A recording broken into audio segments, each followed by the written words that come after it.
श्री कृष्ण गोविंद हरे मुरारी, हे नाथ नारायण वासुदेवा। श्री कृष्ण गोविंद हरे मुरारी, हे नाथ नारायण वासुदेवा। गजाननं भूतगणादिसेवितं कपित्थजम्बूफलचारुभक्षणं उमासुतं शोकविनाशकारकं नमामि विघ्नेश्वरपादपङ्कजं। श्री गणेशाय नमः। श्री गणेश जी के चरणों में मैं नमस्कार करता हूँ, जिनको नमस्कार करने से सभी विघ्न बाधाएं दूर हो जाती हैं, सभी कार्य सिद्ध हो जाते हैं और इस जगत को पालन करने वाले, उत्पन्न करने वाले भगवान विष्णु लक्ष्मीपति भगवान को मेरा बारंबार नमस्कार है, जिन्होंने इस संसार के कल्याण करने के लिए, इस पृथ्वी के भार को उतारने के लिए मथुरापुरी में सगुण वसु और देवकी के गर्भ से जन्म लिया और दुष्ट राक्षसों का नाश किया और अपने सभी प्रिय भक्तों को दर्शन दे करके कृतार्थ किया, ताकि वे इस भाव सागर से पार हो सकें। तो अब आप श्रीमद् भागवत पुराण के 32वें अध्याय की कथा सुनिए। कपिल देव जी का देवहूति को 3 तरह का ज्ञान समझाना। कपिल देव बोले, हे माता, हमने तुमसे स्त्री और धन दोनों को बुरा कहा, सो तुम्हारे मन में इस बात का संदेह होगा कि संसार में स्त्री से सब जीवों की उत्पत्ति है और द्रव्य से अनेक प्रकार के सुख प्राप्त होते हैं। यदि इन दोनों को छोड़ दे तो संसारी काम किस तरह चले, इसका हाल मैं तुमसे कहता हूँ। सुनो, हमने द्रव्य और स्त्री को छोड़ देना गृहस्थाश्रम के लिए नहीं कहा। जो लोग गृहस्थी छोड़कर परमेश्वर के नाम पर साधु वैरागी सन्यासी होकर बनकर तीर्थों में रहकर अपना जीवन परमेश्वर के स्मरण और ध्यान में बिताते हैं, उन लोगों को द्रव्य व स्त्री की संगति ना करना चाहिए। जो मनुष्य गृहस्थ आश्रम में रहकर परमात्मा का भजन करके भव सागर से पार उतरना चाहें, वे अपनी विवाहिता स्त्री से रूपवती हो या कुरूपवती प्रीति रख के दूसरी नारी का प्रसंग न करे। थोड़ा सा बहुत जितना धन परमेश्वर ने उसको दिया है, उतने में ही अपने परिवार की पालना करे। पाप की कौड़ी पर इच्छा न रखे। गृहस्थ को उचित है कि नित्य देव कर्म, पितृकर्म, ठाकुर जी की पूजा व सेवा, उनका भोग लगाकर भोजन किया करे। परमेश्वर की कथा सुनकर उसमें ध्यान लगाए रहे। यथाशक्ति साधु संत वैरागी ब्राह्मण को भोजन व वस्त्र दान करे। यज्ञ तप दान व्रत आदि जो कर्म करे परमेश्वर को अर्पण कर दे। अपने परिवार के लोगों को ऐसा जानता रहे कि संसार में ये सब मेरे पैर की बेड़ी के समान है, और इस गृहस्थ आश्रम में रहता हुआ अपने स्त्री पुत्र सभी भाई बंधुओं की पालना का जो उसकी जिम्मेदारी है उसको निभाए, लेकिन उनसे ज़्यादा मोह ना रखे। इस जाल से छुड़ाने वाले नारायण जी हैं और इस तरह का विचार हृदय में रख के उनकी पालना करें। गृहस्थ को अपना मन विरक्त रखना चाहिए। वैरागी सन्यासी के वास्ते संसारी सुख का त्याग करना उचित है। हरि भगत गृहस्थ के लक्षण हम तुमसे कहते हैं, सुनो। जिस तरह पानी में कमल का फूल जल से अलग रहता है, उसी तरह हरि भगत गृहस्थ भी प्रत्यक्ष में गृहस्थी के बीच में रहकर अपना मन संसारी माया से विरक्त रखे। मन को परमेश्वर के ध्यान में लगाए रहे तो गृहस्थ भी मरने के बाद सूर्य मंडल में होकर वैकुंठ को जाते हैं। अब अज्ञानी गृहस्थों के लक्षण सुनो। वे लोग देवताओं और पितरों की पूजा और दान पुण्य कुछ नहीं जानते। परमेश्वर के भजन स्मरण वे कथा कीर्तन में प्रीति नहीं रखते। केवल अपना परिवार पालने और इंद्रियों को सुख देने में अपना जन्म बिताते हैं, पर परमेश्वर की भक्ति के बिना उनको कुछ सुख नहीं मिलता। वे लोग मरने के बाद चंद्रमंडल में होकर पितृ लोक को जाते हैं। कुछ दिन वहाँ रह के फिर संसार में जन्म लेते हैं और अपने कर्मों का फल भोगते हैं।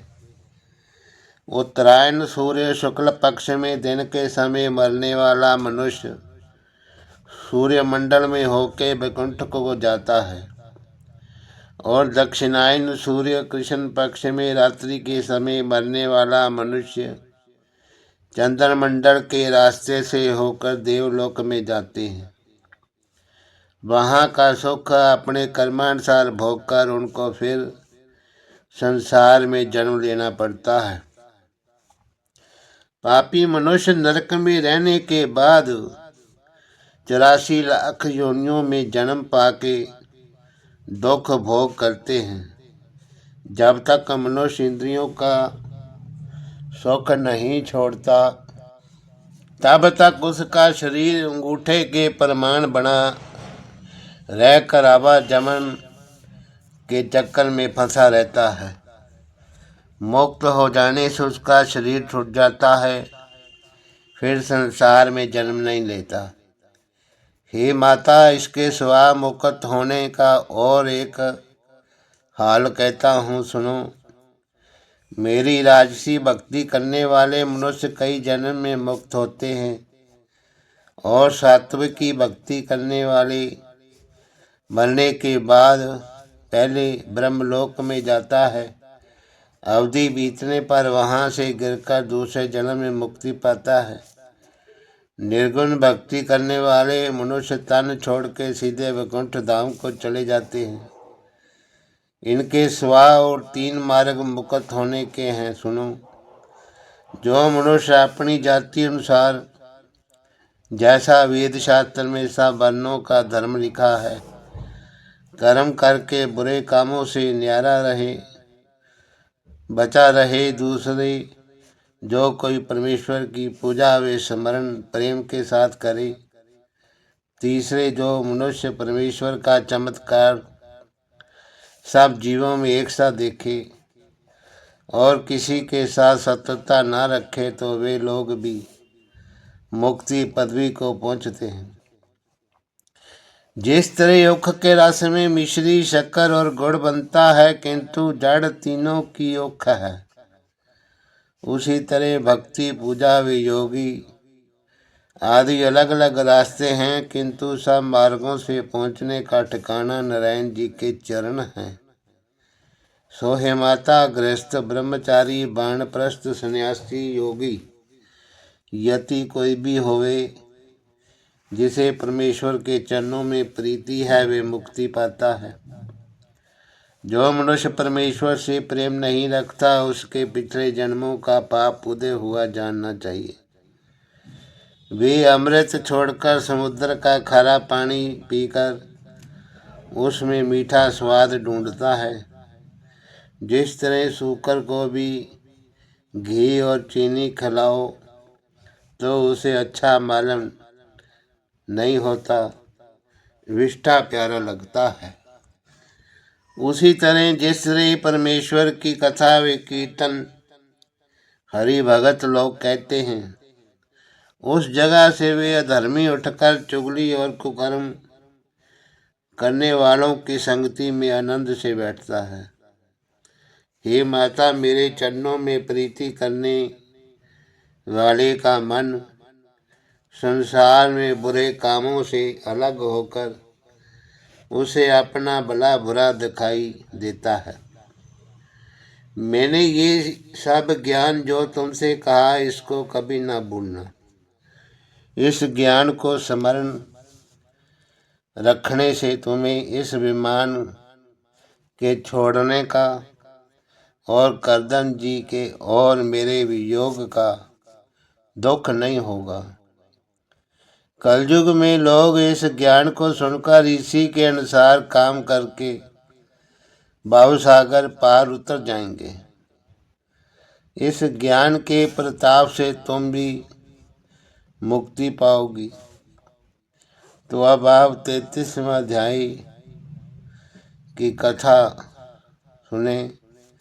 कपिल देव जी का पूर्व दिशा में जाना और देवहूति का सरस्वती के किनारे बैठ कर के मुक्त होना।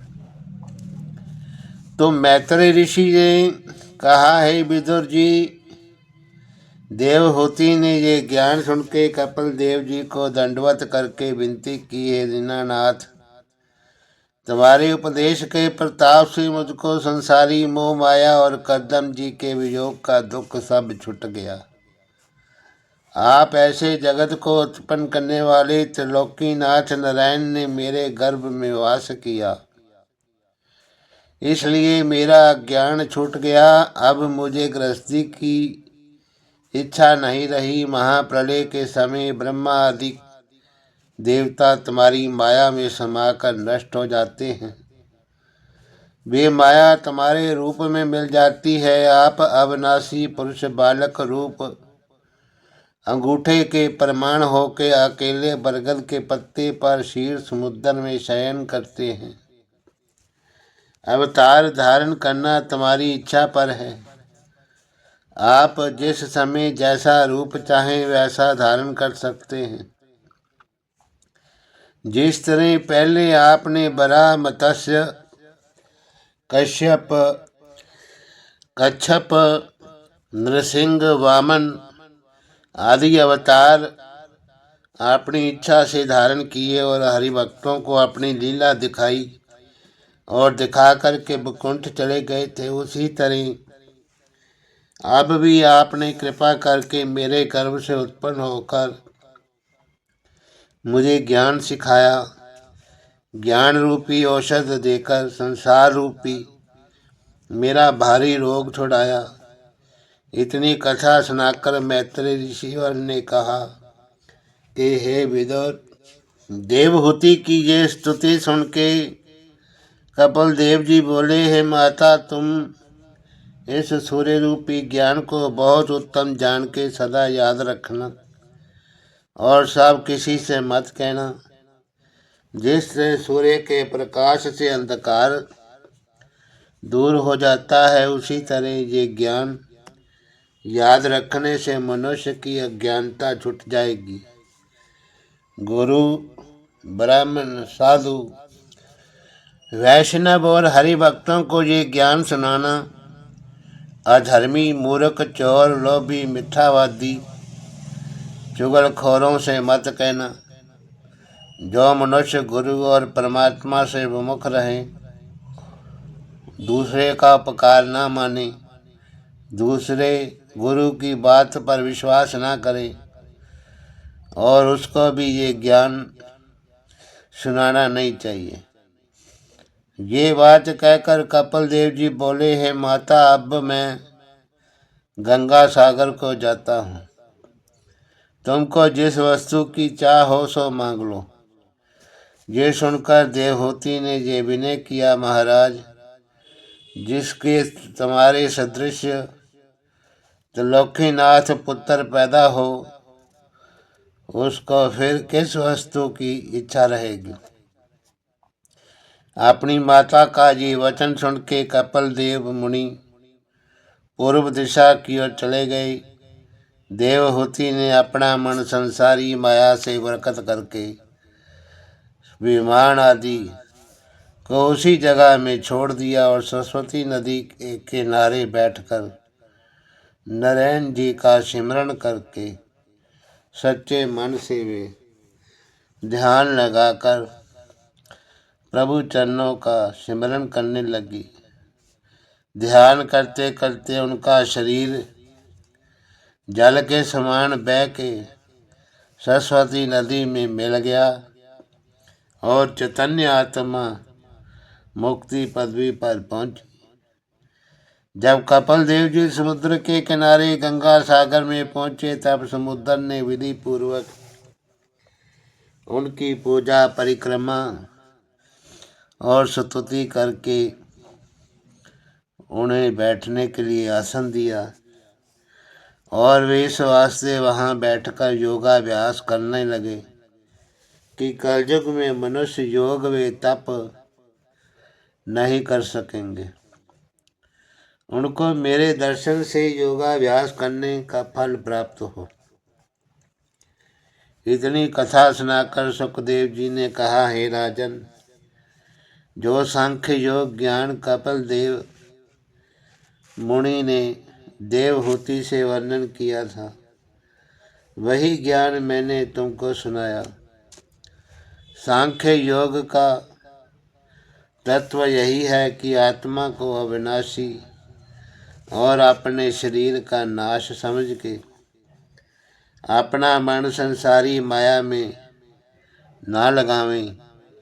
मैत्रेय जी ने विदुर से कहा, मैंने कपिल देव अवतार की कथा तुमको सुनाई। जो कोई इसको सच्चे मन से कहे, वे सुने, वे मनुष्य संसार में वांछित फल पाकर के अंत समय में मुक्ति पद पावेगा। तो अब आप चौथा स्कंद की पहले अध्याय की कथा सुने, जिसमें सती का दक्ष प्रजापति के यज्ञ में तन त्याग करना, पार्वती नाम से हिमाचल पर्वत के यहाँ जन्म लेना और ध्रुव भगत वे राजा पृथु की कथा हम बताते हैं। तो मैत्रेय ऋषिवर ने कहा कि हे विदुर, अब हम संसार उत्पन्न होने का हाल कहते हैं। सुनो, ब्रह्मा जी से मरीचि नामक बेटा पैदा हुआ। उसके कश्यप व कला नाम 2 पुत्र उत्पन्न हुए। फिर उसके आगे बहुत संतान हुई, जिसका हाल छठे स्कंद में आएगा। अब मैं स्वयं भव मनु की संतान का हाल कहता हूँ। आप सुनिए। राजा स्वयं भव मनु के देवहूति आदि 3 कन्याएं और उत्तानपाद प्रियव्रत नाम के 2 बेटे हुए। देवहूति का विवाह कदम ऋषि से हुआ था, जिनके यहाँ कपिल देव भगवान जी ने अवतार लिया। उसका हाल मैं आपको वर्णन कर चुका हूँ। अब अन्य दोनों बेटियों का हाल सुनो।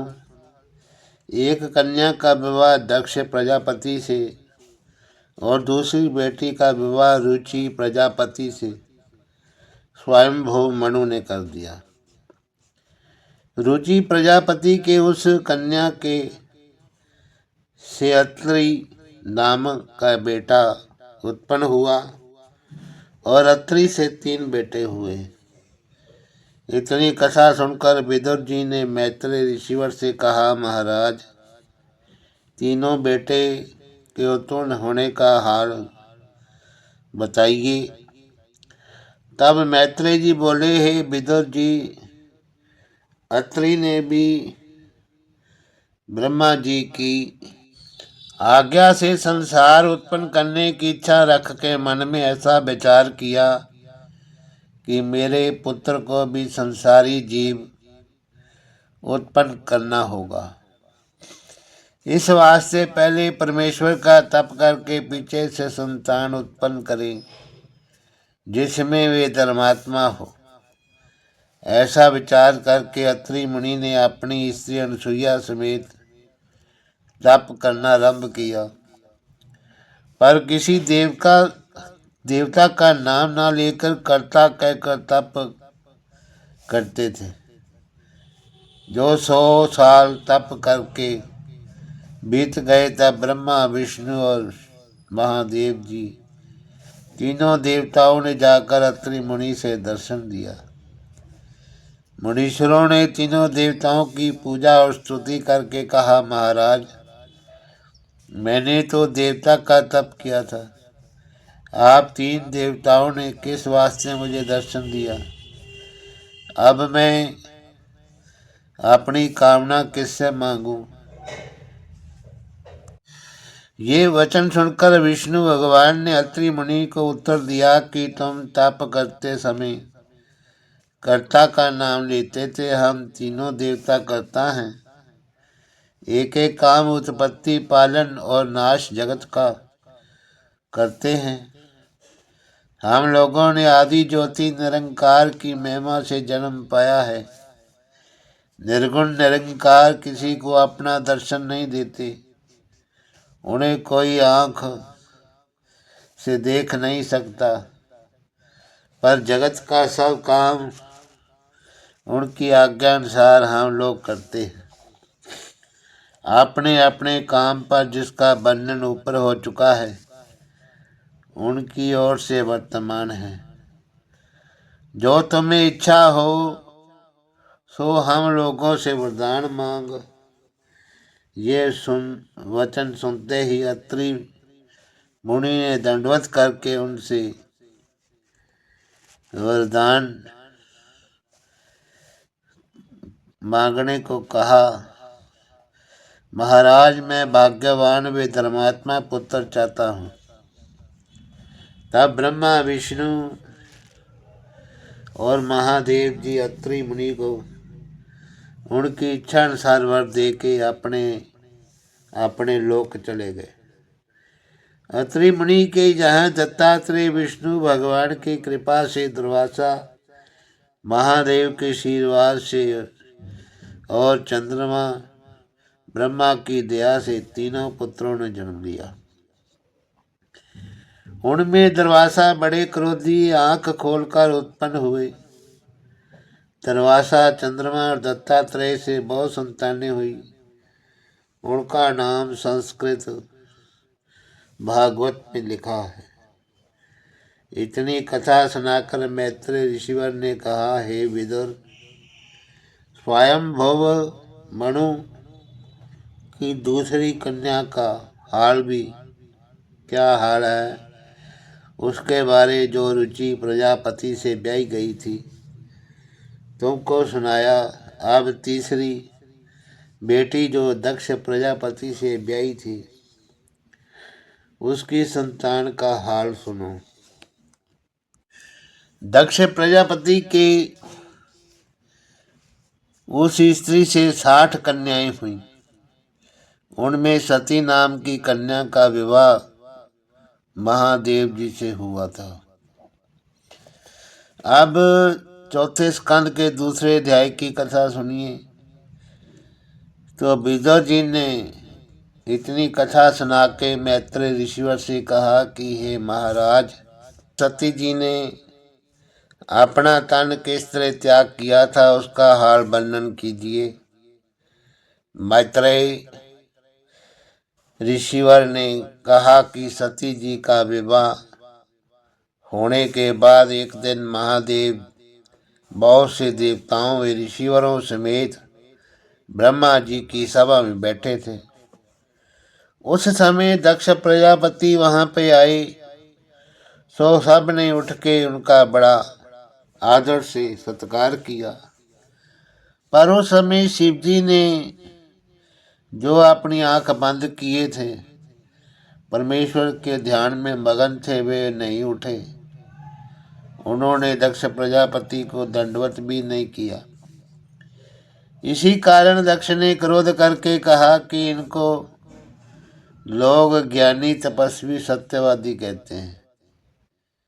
ये बात झूठ है। इनका नाम वृथा देवताओं ने महादेव रखा है। हमने भूलकर ब्रह्मा जी के कहने से अपनी बेटी का विवाह महादेव से, जो एक लोकपाल के बराबर है, कर दिया। ये इस विवाह के योग नहीं थे। मेरी कन्या विवाहने से देवताओं ने इनकी प्रतिष्ठा अधिक हो गई। इन्हें ऐसा अभिमान उत्पन्न हुआ कि मेरे दामाद होके मुझे दंडवत भी नहीं करते। मैंने महासुंदरी मृगलोचनी सती नाम की कन्या का विवाह भूतों के राजा महादेव के साथ, जो दिन रात शमशान में बैठे रहते हैं, कर दिया। ये वैसा ही काम हुआ जिस तरह कोई मनुष्य शूद्र को वेद पढ़ावे। ये दुर्वचन कहने के बाद दक्ष प्रजापति ने उस सभा में खड़े होकर ब्रह्मा आदि देवताओं और ईश्वरों के सामने शिव जी को श्राप दिया कि आज से किसी यज्ञ में महादेव का भाग न लगाया जाए। शिव जी ने ऐसा शाप सुनकर कुछ उत्तर नहीं दिया। उसी तरह चुपचाप परमेश्वर के ध्यान में बैठे रहे।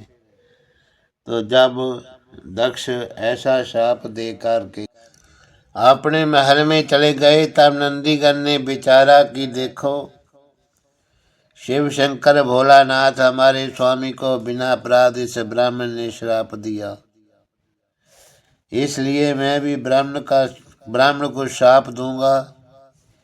ये विचार कर नंदीगण ने सब सभा वालों को सुनाकर कहा कि हे दक्ष, मैं तुझे और सब ब्राह्मणों को श्राप देता हूँ कि ब्राह्मण लोग वेद पुराण पढ़कर भी अंतिम अवस्था का सोच न रखेंगे और अपनी पूजा पाठ तप जप का फल मनुष्यों के हाथ रुपया पैसा लेकर बेचेंगे। प्रणाम किए बिना ही सबको आशीष देंगे। सब जगह भोजन करेंगे, धर्म का विचार ना करेंगे। नंदीगण का जी साफ सुन के भृगु ऋषिवर ने, जो उस सभा में बैठे थे, उन्होंने कहा कि हे नंदीगण, तुमने दक्ष प्रजापति के अपराध करने पर सब ब्राह्मणों को व्यर्थ श्राप दिया। इसलिए मैं भी महादेव जी के भक्तों को श्राप देता हूँ कि वे लोग परलोक का डर छोड़ के शराब का पान करेंगे और अपने शरीर पर राख मलेंगे, कानों में बड़े बड़े छेद कराएंगे, महादेव जी के समान योगियों का भेष बनाएंगे। पूजा पाठ करने का फल उन्हें प्राप्त नहीं होगा। जब ये शाप हो चुका, तब दक्ष प्रजापति अपने स्थान को चले गए। महादेव जी भी नंदीगण और भृगु ऋषि वार का ये झगड़ा देख के नंदी बैल पे चढ़ के कैलाश पर्वत को चले गए और समाधि लगाकर परमेश्वर के ध्यान करने लगे। सब देवता और ऋषिवर आदि उस सभा में ये हाल देखकर दुखी होकर अपने अपने घर में गए।